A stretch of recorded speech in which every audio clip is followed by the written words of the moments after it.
Kā pagatavot vīnā sautētus lielopa vaigus?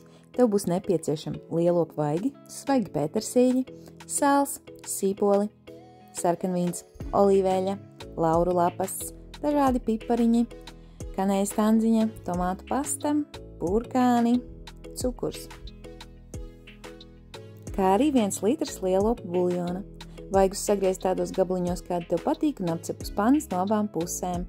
Sagriez sīpolu daiviņās un sautējumā katliņā apcep sīpolu kopā ar cukuru un pievieno kanēļas tandziņu. Tādu pievieno sālīti un tomātu pastu. Kad viss ir apcepies, tad liek katliņā arī gaļu.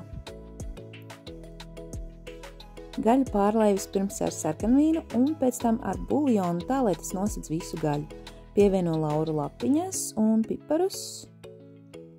Liek virsū vāku un sautē apmēram 2 stundas. Tikmēr nomizo burkāns un sagriež tos strēmelītēs.